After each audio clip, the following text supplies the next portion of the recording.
दोस्तों, रात के 1 बजे का समय होता है। एक नई नवेली दुल्हन रात के 1 बजे शौच करने के लिए उठती है। जैसे ही वह अपने कमरे से बाहर निकलती है, तो अपने ससुर के कमरे के सामने अपनी जेठानी को खड़ा हुआ देखती है। उसकी जेठानी का नाम प्रिया होता है। उसके हाथ में एक कटोरी होती है और उसमें देसी तेल होता है।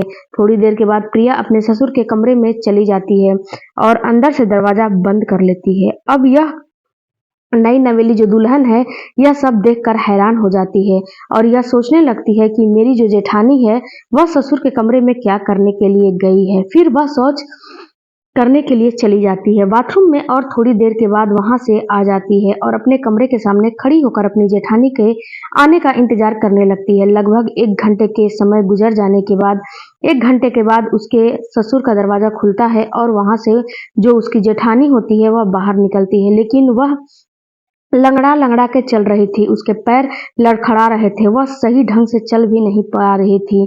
जब यह नई नवेली दुल्हन यह सब देखती है, तो वह हैरान रह जाती है और यह सोचने लगती है कि मेरी जेठानी ससुर के कमरे में क्या करने के लिए गई थी और गई थी तो वह भी देसी तेल लेकर। क्या इसका मतलब है? क्या इसका कनेक्शन है? क्या करने के लिए गई थी? आखिर पूरा मामला क्या है? अब वह इस राज का पता लगाने के लिए लग जाती है। अब वह यह सोचती है कि इस राज का वह पता लगाकर ही रहेगी। उसकी जेठानी अपने कमरे में चली जाती है। यह नई नवेली दुल्हन भी अपने कमरे में चली जाती है और अपने पति के साथ जाकर सोने लगती है। अब इस तरीके से दोस्तों 2-4 दिन का समय गुजर जाता है। अब यह नई नवेली जो दुल्हन है, उसे उस राज का पता लगाने के लिए लगी तो रहती ही है और यह सोचती है कि आज रात को ही इस राज का मैं पता लगा कर रहूंगी। फिर रात के 1 बजे के करीब यह नई नवेली दुल्हन उठती है और एक कटोरी में देसी तेल लेती है और अपने ससुर के कमरे में चली जाती है। अंदर से दरवाजा बंद हो जाता है। फिर उसका ससुर जो होता है वह उसके साथ अश्लील हरकतें करने लगता है और यह नई नवेली दुल्हन अंदर का नजारा देखकर और अपने ससुर की बात सुनकर हैरान और परेशान हो जाती है। उसके पैरों के नीचे से जमीन ही खिसक जाती है।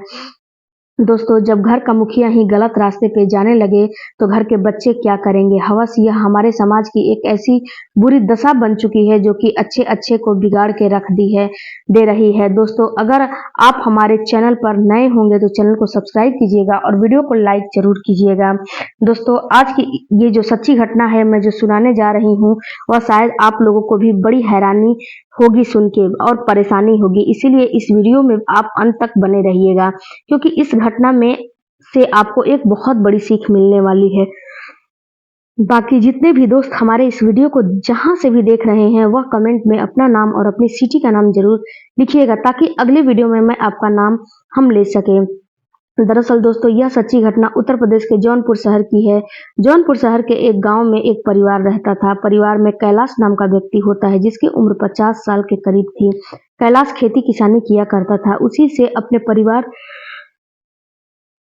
का पालन पोषण किया करता था। कैलाश की पत्नी का 2 साल पहले ही एक बीमारी के चलते देहांत हो गया था। कैलाश के 2 बेटे होते हैं। बड़े बेटे का नाम अजय और दूसरे बेटे का नाम विजय होता है। बड़ा बेटा अजय सऊदी अरब में रहकर एक कंपनी में जॉब किया करता था और अपने घर बहुत कम आया करता था। अच्छा, छोटा बेटा जो होता है विजय होता है, वह जवान हो चुका था। अब उसके पिता कैलाश को उसकी शादी की चिंता सताने लगी थी, इसीलिए उन्होंने अपने कई जानकार लोगों से कहा था कि वह अपने बेटे विजय की शादी करना चाहते हैं। कोई अच्छा रिश्ता बताओ। 1 महीने के बाद एक व्यक्ति एक रिश्ता लेकर आता है। उस लड़की का नाम अंजलि होता है। अंजलि की उम्र भी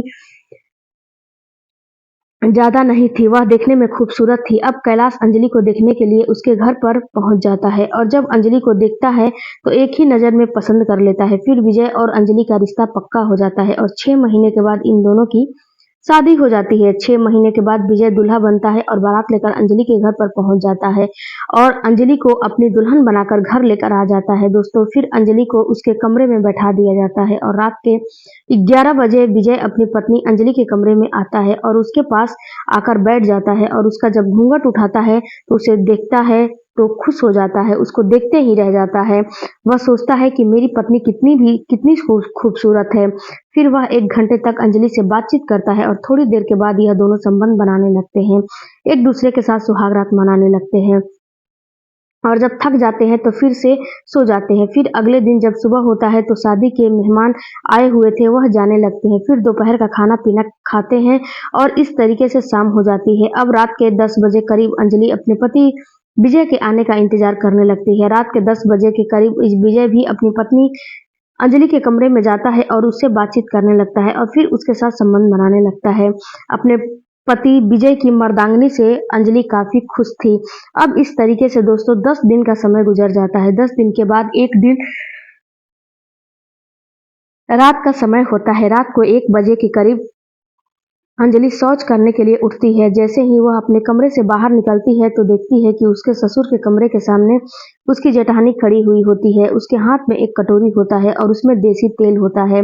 प्रिया अपने ससुर के कमरे में चली जाती है और अंदर से दरवाजा बंद कर लेती है। अब अंजलि जब यह सब देखती है तो दंग रह जाती है और यह सोचने लगती है कि मेरी जेठानी जो है वह मेरे ससुर के कमरे में क्यों गई थी, क्या करने के लिए गई थी? अगर गई है तो उसके हाथ में जो कटोरी थी उसमें देसी तेल था, वह देसी तेल लेकर क्यों गई है? आखिर इसका राज क्या है?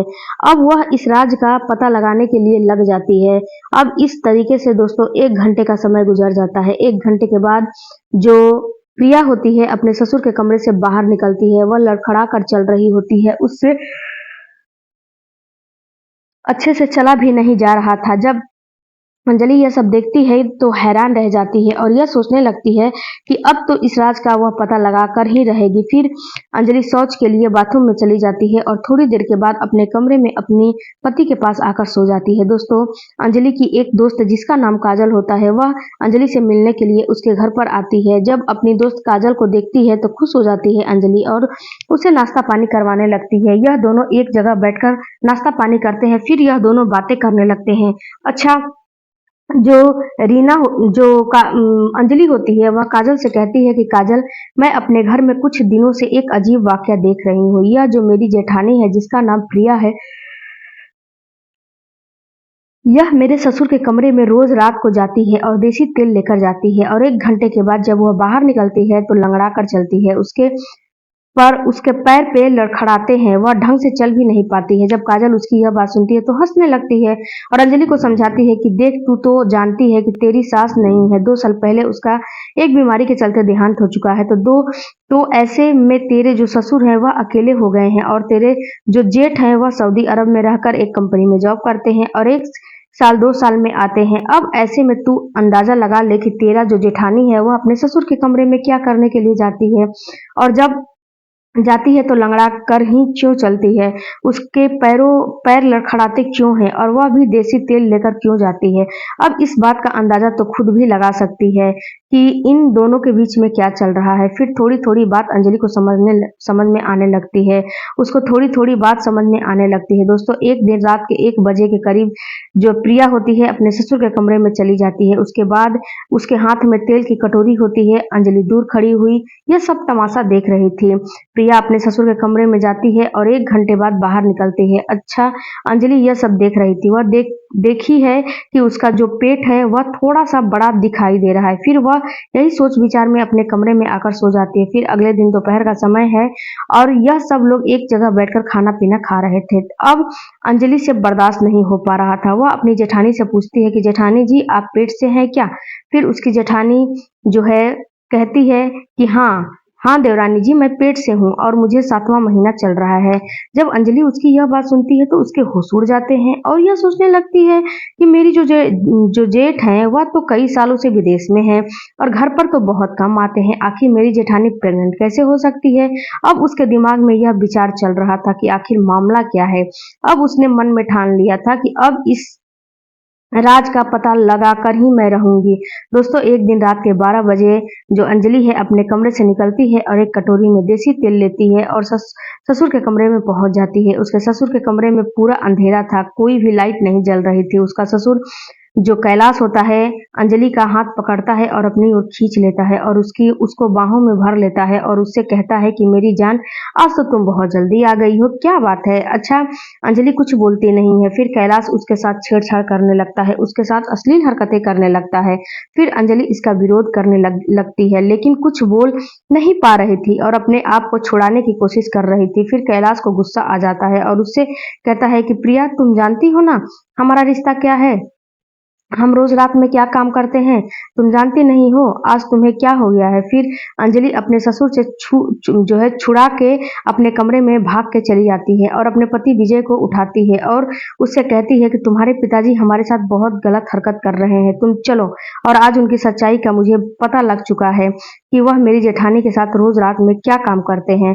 फिर विजय को लेकर वह अपने ससुर के कमरे में पहुंच जाती है और अपने ससुर से कहती है, ससुर जी तुम्हारी सच्चाई आज मुझे पता लग चुकी है, मेरी जेठानी के साथ रोज रात में क्या करते हो। फिर जो है कैलाश अंजलि से कहता है कि जब यह बात तुमने सुना है तो उस पर हंसने लगता है और अंजलि से कहता है कि तुम्हें अगर यह सच्चाई का पता लग चुका है तो एक सच्चाई का पता और लगना चाहिए जिसे जानना तुम्हारे लिए और जरूरी है। कैलाश अंजलि से कहता है कि यह कहानी 4 साल पुरानी है। 4 साल पहले प्रिया हमारे घर में नौकरानी बनकर आई थी और हमारे घर में नौकरानी का काम किया करती थी। मेरी पत्नी को कैंसर हो गया था, मैंने उसको ठीक करने के लिए कई बड़े अस्पताल के चक्कर काटे लेकिन उसको बचा नहीं पाए और उसका कैंसर की वजह से देहांत हो चुका है। अब मैं अपने घर में अकेला हो चुका था, मुझे मेरा घर काट खाने को दौड़ता था, मुझे भी अकेलापन महसूस होता था। इस तरीके से धीरे धीरे मेरा मन जो है प्रिया के ऊपर चला जाता है और उसमें प्रेम मैं उससे करने लगता हूँ, मोहब्बत करने लगता हूँ। धीरे धीरे प्रिया भी मेरे ऊपर आकर्षित होने लगी थी और थोड़ी थोड़ी दिनों के बाद हम दोनों में बात खुल जाती है और एक दिन ऐसा आता है कि रात समय में हम दोनों में अवैध संबंध स्थापित हो जाता है। अब मैंने सोचा कि इसके बारे में समाज को पता लगेगा तो लोग तरह तरह की बातें करेंगे, इसीलिए मैं चोरी छुपे प्रिया से शादी कर लेता हूँ और उसे अपनी पत्नी बना लेता हूँ। मेरा बड़ा बेटा विदेश में रहकर पैसा कमाया करता था और बहुत कम घर पर आता था, इसीलिए मैंने अपने बड़े बेटे की शादी इससे कर दी और रात के समय में प्रिया मेरे कमरे में आती थी और उसके साथ मैं भी संबंध बनाता था, लेकिन समाज को यह पता ही नहीं है यह मेरी पत्नी है। अंजलि जब उसकी यह बात सुनती है तो दंग रह जाती है, हैरान हो जाती है और अपने ससुर कैलाश से कहती है कि तुम अगर समाज के सामने इसको अपनी पत्नी बना लो तो सबसे अच्छा रहेगा। अब कैलाश को इसके बारे में समझ में आ जाती है, वह समाज के सामने प्रिया से शादी कर लेता है और उसे अपनी दुल्हन बना लेता है। अब दोस्तों इस तरीके से पूरा परिवार घर में खुशी से रहने लगता है। दोस्तों इस कहानी को सुनाने का हमारा मकसद आप लोगों को परेशान करना या दिल दुखाना नहीं था, सिर्फ आप लोगों को सचेत और जागरूक करना था कि समाज में अगर है आपकी उम्र शादी करने लायक हो तो आप समाज के सामने किसी से भी आप शादी कर सकते हो, कोई दिक्कत नहीं है। अगर आपके अंदर हवस भरा हुआ है तो, लेकिन आप समाज की नज़रों में ऐसा गलत काम बिल्कुल भी नहीं करना चाहिए आपको। समाज के सामने आप किसी से भी शादी कर सकते हो, लेकिन दोस्तों जब आपकी उम्र नहीं है तो आपको यह काम बिल्कुल भी नहीं करना चाहिए। अपने हवस पे काबू रखना चाहिए आपको। आप बताइएगा कि इसमें कौन सही है कौन गलत है। मिलेंगे फिर एक नई वीडियो में। आप अपना और अपनों का ख्याल रखिएगा। और हाँ फ्रेंड्स, आप लोग मेरे चैनल को सब्सक्राइब नहीं करे तो प्लीज़ सब्सक्राइब कीजिएगा। तब तक मिलती हूँ अगले वीडियो में। धन्यवाद। Thank you for